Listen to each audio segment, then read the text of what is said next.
Hey guys. Please do me a favor first. Please raise your hand if you are from Flint, Michigan.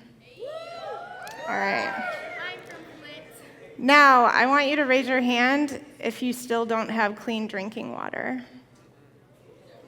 Okay.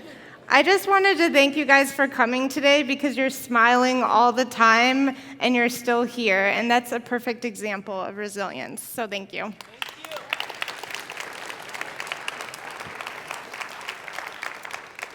So I was in Savannah, Georgia a few weeks ago at a conference for emergency managers. And that basically just means it's a bunch of people coming together who are completely obsessed with disasters, before, during, and after. But they're actually obsessed with saving more lives than we are now. And I met a lot of people. I met an emergency manager from Wyoming, and a very small town. And then I met someone who was actually a federal official, and he was the one that was in the helicopter looking down on the communities after a disaster. And then I met my friend Jane. And Jane is from Joplin, Missouri. And Joplin, Missouri was hit by a tornado 5 years ago.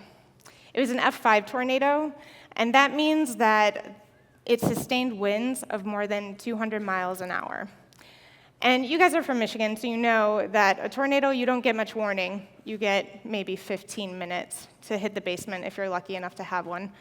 And you also don't know where it's going to start, where it's going to end, and where it's going to go in between. We don't know that yet.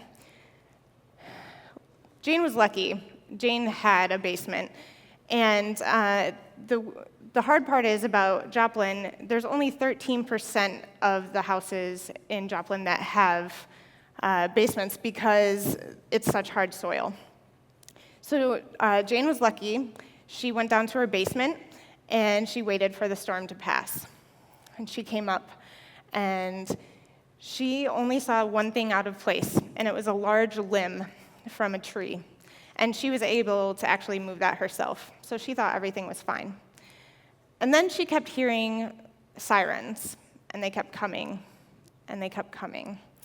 And she thought, something isn't right. And so she started to take a drive to go see a couple of her friends.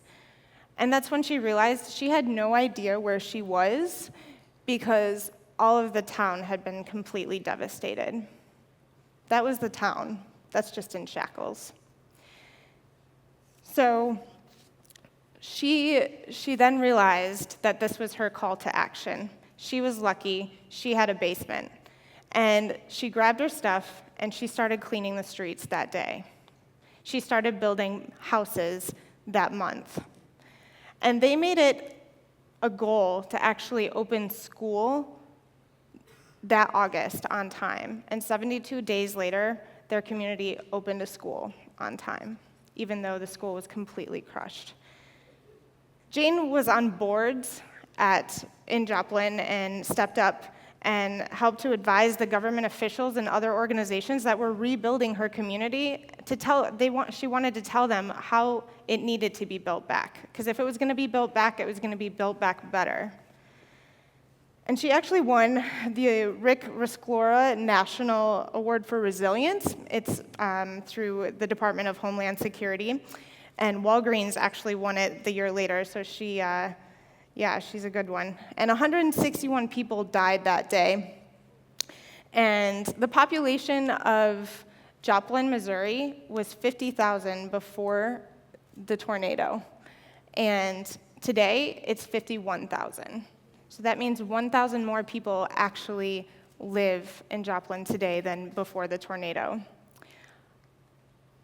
This is a year after the tornado, and a year after they had a day of unity, and they walked together as a group, and they walked the path of the tornado united.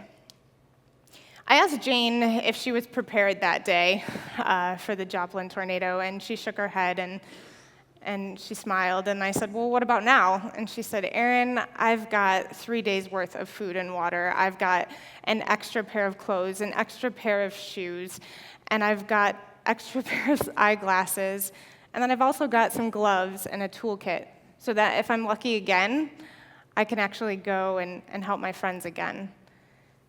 And so I told her I was going to come and do this talk, and she said, I asked her, what would you want me to tell these people? And she said, I don't want them to wait for something like this to happen. You guys, and you probably do know, because you are mostly from Flint, Michigan, that you are the first responders. And you're the last responders after everyone is left. And so I want you guys to think about that today and think about what you can do to make yourself prepared as a person and then help to make your community more prepared. But first, I got to talk about some numbers, and I apologize because I hate math, but I do research and numbers are involved, and we have this great study going on right now at the National Center for Disaster Preparedness, and it's called Resilient Children, Resilient Communities. It's funded by GSK, and it's in partnership with Save the Children. And part of the project was to go around and ask a national survey of Americans how well they felt prepared for a disaster, and if they were actually, if they felt like their community could help them after a disaster. And so the first question that came up was, how many Americans have adequate plans for disaster? And this is when we found out that 65% do not have an adequate disaster plan or have none at all. And so I want you to think about this, because in Michigan, and I'm actually originally from Michigan, whenever a siren went off, I didn't really ever head for the basement. And so I want you to think about that. Then we asked about confidence in their community, and 41% said that they weren't confident that their community has an adequate plan in place for a disaster that occurs with no warning. And I think that's something to be said too, because you're a part of your community. And what's even more shocking is that more than 1/3 of Americans aren't really familiar with their child's school evacuation and emergency plans. So kids, I'm asking you, students, do your kids or do your parents know where you're going to go if you have to be evacuated? And teachers, have you guys actually talked to parents about that? And I don't know this for sure, but 21 of the states plus DC, they actually don't require emergency plans for schools. So in the event of a disaster, over half of Americans said that they believe help will arrive in under an hour. And I'm going to be real with you right now. That's not going to happen. It's going to start with you. I asked Jane how long it took for help to arrive in Joplin, Missouri. She smiled, and she said, Erin, FEMA was there within a day. FEMA is a part of the federal government, as you also probably know. And she said, but they required some things before they got there. They said that we had to have our roads cleared, and you saw the pictures of the shambles. And she had told FEMA, get here, we already cleared the roads. It was the community that cleared the roads for the help to come in. So it starts with you. So now I get to talk about the fun stuff. It's not about data, it's actually about the community. And this is a group of our community members that we're working with. We have 2 pilot communities, one in Arkansas, and then we have one in upstate New York. And the good thing about this project is the fact that it's being funded for communities that have never actually been in a major disaster. A lot of other funding opportunities for resilient communities are for those who have actually experienced one. So we're thinking forward, and we're thinking ahead, and we're not reacting, we're being proactive. And what we did was we went into these communities, and we went and looked at their emergency preparedness plans for their child-serving institutions, like daycares and schools, and they kind of opened their eyes and were like, we're not prepared at all if anything were to happen. And so the communities actually took it upon themselves to create working groups together, and they brought so many people from the table. They brought big businesses like Walmart, they brought the Department of Education, and they brought the teachers and the parents and even the kids to have trainings on these emergency plans.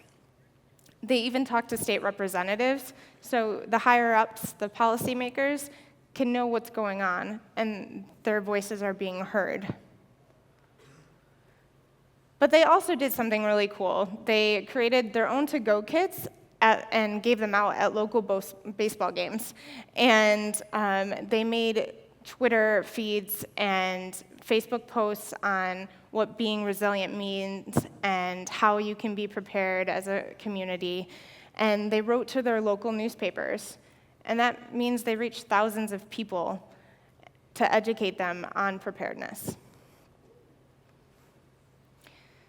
So before you can actually help to make a community be prepared, it's important for you to be prepared. And I have to say that this is just important for any community, not even without the disaster part of this. And this can be applied to any community, and especially yours.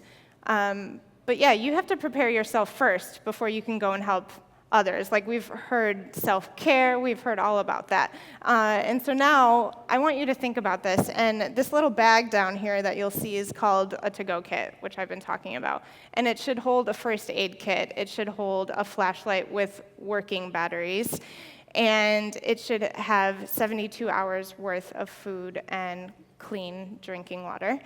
And then we have a couple of things on our website, and that's our website right over there. If you go there, you can actually take some online courses that can help you to be prepared for a disaster. And one of them includes a preparedness wizard. And what you do is you plug in your unique traits of your family, like say you have a pet, you say I have a cat, and then you live with your grandma who has a hard time walking or is dependent on oxygen. You plug all that in, and that will create a preparedness plan for you. So this is your opportunity to be a hero. Educate yourself and your community, and a heroic story begins just like this, and it starts with you. Thank you.